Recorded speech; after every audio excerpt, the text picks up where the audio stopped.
Call of Duty diehards are not so happy with Warzone 2, but I have been absolutely loving this game. There's two things, though, that could have saved this game a ton of outrage, although I think a lot of outrage is part of the marketing hype for it at this point. One, calling this an early access game, maybe even a beta like they did with DMZ. There's just too many bugs in this game. Clearly, it's not done, and this was my fear back when I played it in the alpha. Two, they should have changed the name to Camping Simulator, or honestly, any other name that wasn't Warzone 2, just like switching from Blackout back in Black Ops 4, which I played a ton of and did a bunch of content on. Switching from that to Warzone was a very, very different game. It was a similar shift even when Caldera came out in terms of the differences, but this is a whole nother leap of a game. There have been a lot of wins with this game and improvements, the biggest of which for me was the map and the level of detail, especially comparing it to Caldera. Even after playing it for over 10 wins on solos, duos, trios, quads, and the new absolutely unhinged mode, I'm still finding new buildings, new drop spots, new waterways, new random loot spots under bridges, and it all feels very cohesive. I think we can all agree on FOV sliders for console.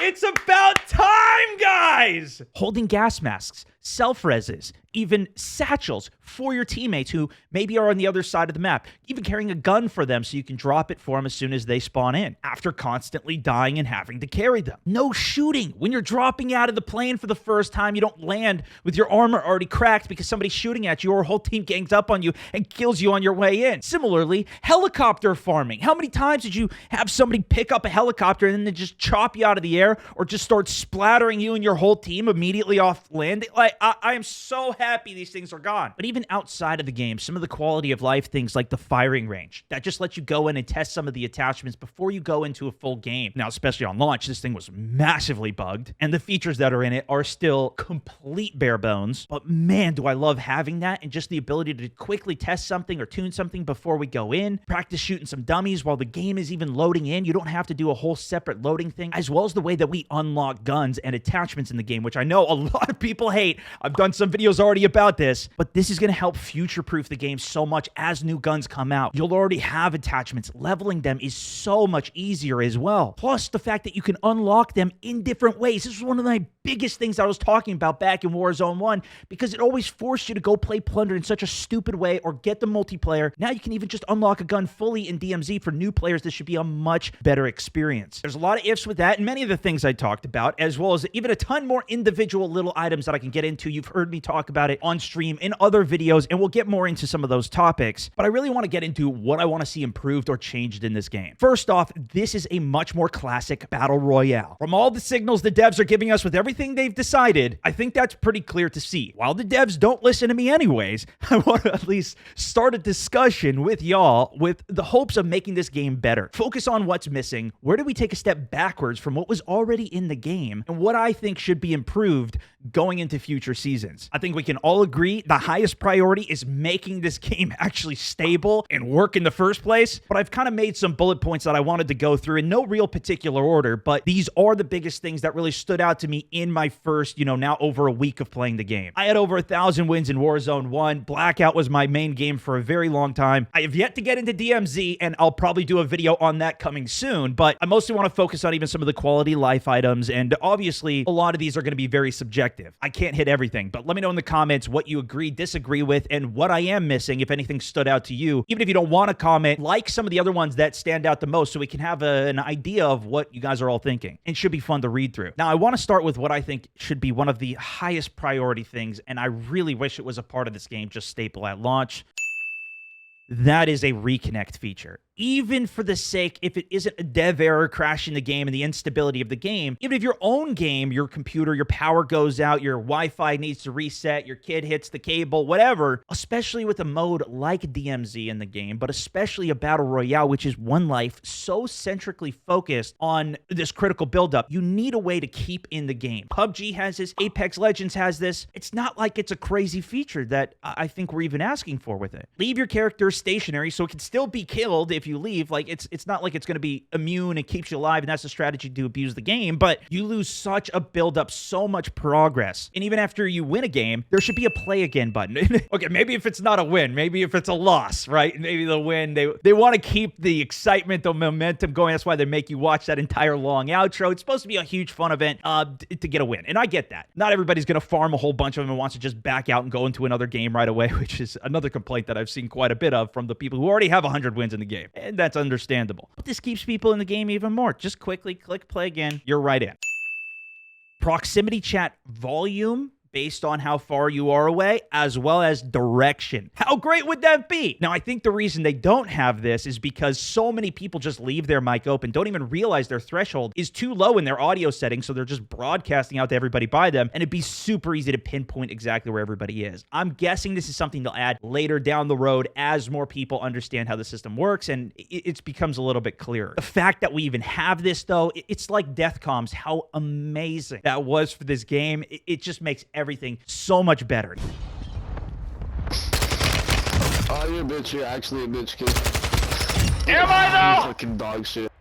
Doesn't that just put a smile on your face? Now, there's huge problems with this because PC has a massive advantage. It's very easy to hop in a Discord server, side control a conversation there, while also being able to selectively say what you want to in-game to bait people towards you, or just have people have no idea you're there, whereas you can hear them talking if they're just in a random squad who met with one another in the game. Personally, I'd rather have proximity chat in the game. Keep this feature because this is such a casual game. If they have ranked or something, then they could pull it out, because then there might be a little bit more unfair play there, but that's made my commanding officer videos pretty good. Please, Call of Duty, do not remove this. There's a lot to say about the looting and the UI in general, but I think the best place to start for me is just having multiple people in a bag at the same time. If you've played any of the team-based modes, your teammate's already looking into a bag. You can't look into that at the same time, and maybe that's to try and help not, duplicate loot, whatever. I think a lot of people don't even like the bag system at all. I love it. The fact that you can carry as many things as you can, the fact that they streamlined it from where it was at in the alpha is far better for Warzone, at least. But as you have those things in your bag, say you call in an airstrike and you have another one in your bag, it doesn't auto-fill back into your main slot. You have to go into it and pull it out. Same thing when you're looting something off the ground. If you want to equip that into your main slot, it doesn't put the item that's already in your slot into your bag. It just throws it onto the ground. It'd be nice if you had an open slot in your bag, just toss it on into the bag. And I think what would help with those bags, as well as just floor looting in general, would be proximity looting. If you guys are more familiar with Apex Legends, think of Loba's ultimate ability that allows her to loot all of the loot in the entire area. Now, I'm not saying that extreme. It's more like PlayerUnknown's Battlegrounds is even a better reference, but you go up to an area and it shows all the loot in proximity of you as you're looting it. If you've got a pile of 4 dead bodies on top of each other because people are camping the wall, you drill charge them, it becomes extremely hard to loot a mountain of loot. Even when you walk over it, yes, there is auto loot for like your ammunitions or plates, but it's so inconsistent that you could even be prone needing assault rifle ammo when you're holding an assault rifle, trying to get the right angle to pick it up, and it still forces you to hit the interact key to pick it up, but you can't even get the angle for it, or you accidentally swap your gun. Now your gun's like underneath a curb or in a wall. You can't get it at all. This was some big problems that we even saw back in Battlefield Firestorm, and some of the concerns we had initially when Warzone came out, because it was a similar looting mechanic, and they did a lot of improvement to it to where now it feels like we've gone a step backwards here. Just like with the pinging system, this should be more similar to how it was in Warzone 1. I would get it if you're saying, hey, listen, we don't want to have pings being the end-all be-all to be the thing that everybody's completely relying on in squads. But when you ping something now, you get that little white triangle, and then it still shows the number and color of who pinged it right above it. You've made it into 2 separate indicators, and the top indicator doesn't always show up. So if that is the intention, I'd say you'd have to completely remove the color from the being there at all, or just make it as it was in the last system. I made a video on how you can change that color to a pink icon. It got way too many views, dude. Like, this is a massive problem. That really shouldn't even be one.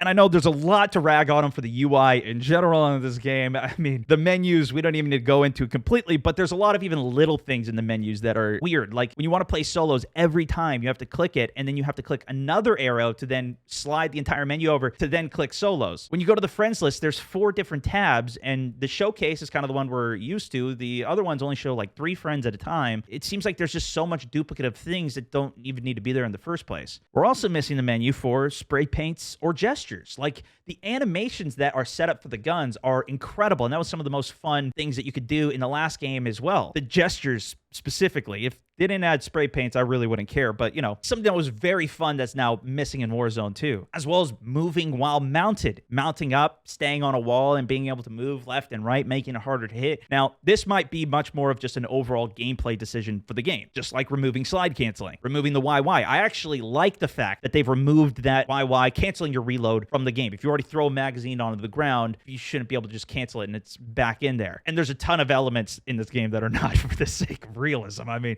even talking about ammo, you reload with one bullet missing. Somehow those bullets that were in the magazine just magically come back. But that is definitely a gameplay decision to make it more fun and more enjoyable, more understanding for everybody that's going to play the game. It seems like every couple years they're adding a couple more things that do bring us closer and closer to realism. This one in particular, even with being able to mantle and just hold on to walls, shoot over the walls. And I don't even know how realistic this one is, but that was one that I did enjoy. So maybe this is actually a positive for me. I don't know. But they've also simplified perks. You can't customize your perk package in this. My guess is that this is just temporary as more players learn the game, so it's not completely overwhelming, especially for newer players who probably don't even have all the perks leveled up because they are such a low level. But even the perks that are in these packages are just weird packages to set up. I tweeted, like, whoever made these is completely trolling. Because even the ones that are there, like high alert, you don't get high alert. It gives you quick fix. How has this not even been fixed in the game? Restock doesn't work at all. But one of the biggest things that pissed me off was specifically when I was leveling guns.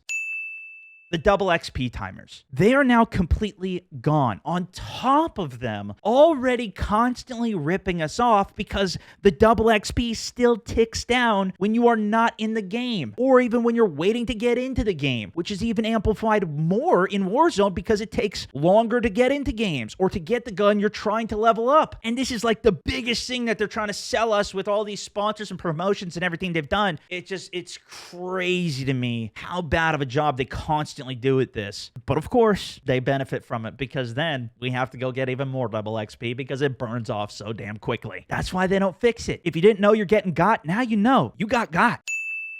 Now, I don't know how many of you guys have been driving in Warzone. I'm trying to become the best in the business. But navigating between different places, especially when you ping something, can be a little difficult with the amount of bridges, waterways. I was thinking if they had a navigation system like GTA, you put a point on the map and it directs you just on the TAC map. It doesn't need to be a visible thing in front of you. How helpful that would be, especially if they do go down the road of releasing even more new maps. Say they go into Los Alamos. Now, I'm sure we'll learn the map eventually, and this will be a no-brainer. But that way, when your teammate pings something, and you're just beelining to it in a car and fly off a cliff and break the whole car, or you go into a trench. I think that's a very noob-friendly one. This next one, maybe you guys actually enjoy.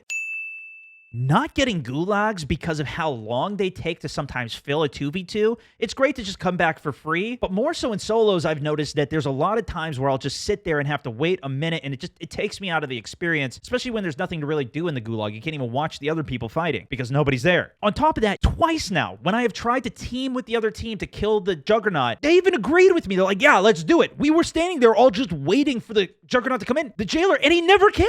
So I don't know if that's a bug or if that's intended, but is it supposed to be like that, or does it need to be fixed? Then there's map visibility, in particular with the strongholds and the loadout. If you guys don't know, once those are used, they no longer show up on the map. Although sometimes the strongholds are gray and they do show up, you can still go to a stronghold that's already been used and get your loadout. Or you can still go to a loadout that's been used by another team and utilize it. What I've been doing is taking a screenshot when they come in so I know exactly where all of them are, and I leave them on my second monitor. This is terrible gameplay. This is not a fun way to play the game. I'm not a big memory guy, especially when you play, 5, 10 games. You're playing for hours on end, which maybe that's not everybody, but it all blurs together. It's like, oh yeah, there was a loadout here. No, wait, that was last game. My best guess is that there's just too much UI on the screen when there's 5 loadout boxes, 3 strongholds that are there for the entire thing. You're in the end game. You got all this stuff up on the screen. Actually, great decision on the UI side because that would be way too much. However, it doesn't have to be always visible to the player themselves. Just make it so it's available on the map so you can check the map and see where those places are. Let me put it to you this way. In Caldera, there were secret underground bunkers that were static every time the exact same place. You took those yellow rings off where they were and people didn't even know where they were anymore. Put them back onto the map, everybody was happy again. Same thing here. And it changes every game too, so it's even harder to keep track of where these loadouts are. But you still can if you take the screenshot, but it's not a fun way to play the game. Just make it easy for everybody. Show it on the map. Now, I've heard multiple things on this, but contracts spawning on zone lock. This was something from Warzone 1 to keep the amount of contracts that were in the game in a healthy amount. You would get more contracts that spawned on the map. I've heard people tell me that it does happen, but especially in solos is the main place I've tested this so far. I have not seen them spawn. And because so many people pick those up, when you're halfway through the game, every contract is gone. I've had multiple games where every single contract is gone. And I wait for the zone lock, no new ones spawn. Maybe it's just at the end game they don't spawn. But this is what helps to keep that mid game alive. In fact, those strongholds and loadouts dropping keep it alive already, way more than it was in Warzone 1. But there's definitely still a lot of balancing that needs to be done. Even look at bomb drones. Those things manage to always one-shot, and they're so difficult to shoot out of the air as well. They're a nightmare, and also one of the things that I strongly pick up. Amongst many other balancing things, I'm sure they will come. The rate of despawning loot as well, I feel like should be extended. It's already happened multiple times where I die, go to Gulag, Gulag takes a while, I try and immediately even go back to my gear, and the backpack isn't even there. Even players that I had previously killed to go try and regain loot on, and it's gone. I think even leaving this stuff in the game longer adds to more of the realism effect that, that stuff is there. Similar with how they've actually kept vehicles now to where when they blow up, they'll remain in position rather than just disappearing. It adds to more of the immersion. It's not always about immersion, though, and I'd be remiss if I didn't talk about fall damage. They've now made it so if you get knocked in air, when you fall down, you will not just splat into the ground. It's going to make it far less consistent if you just snipe people out of the air to try and get kills. Makes self-reses far more valuable because if you're jumping off a high place down to somewhere else, you get sniped or even beamed by a full team. You land somewhere safe, you get that self-res off, you still have a chance to play out. I do think there should be some limitation on this where if you get somebody from like 400 meters high, they should really die off, but I'm not that mad at that one. And the final point that I have to mention, which may not apply to everybody, is the custom games. I am so excited for this because even in the private matches, you can see the way you join each other is via a code, which is something we had back in PlayerUnknown's Battlegrounds and was some of the best content that I think I ever created. On top of that, for the sake of competitions and tournaments, it's going to lead to so much more, which of course this game has taken a lot of the competitiveness out to some degree, changing really where the main skill gaps are. You got to give players a chance to adjust and learn some of the things and get to that point, I guess. Plus, servers are definitely not stable enough with where they're at to probably even support this. But my hope is when they incorporate it that they give us a lot of options with it, and it is something that they focus on because there's so much potential that they have with it. I have to at least mention it because I know it's something that flies under the radar for at least the vast majority of the community, and I know it is a little bit more niche, and I really want it, man. There's even more stuff we can get into, like lower health pools for Warzone 1, just hackers, the changes to audio, people using proximity chat to even team in the game. But overall, I think there's a lot of evidence saying that they are making this game a more casual, focused experience, especially even with the expansion to third person and trying to bring in a lot of new players in that aspect. DMZ as well. The door is open on where they can go from here with the amount of people that they've reached with this game. So I wanted to put all of my thoughts and everything into this video to hopefully guide it in a good direction or at least start a conversation on that. So if you guys liked it, if it was worth it, give it a like. If not, a dislike. On YouTube here, I have now made my Stone Mountain 64 a daily content channel, ladies and gentlemen. We're shifting over from the Plays Beyond channel and bringing some of that content focused for you guys right here. So double check your subbed, and I'll see you guys soon. That's for this one, Stone Mountain 64, over and out.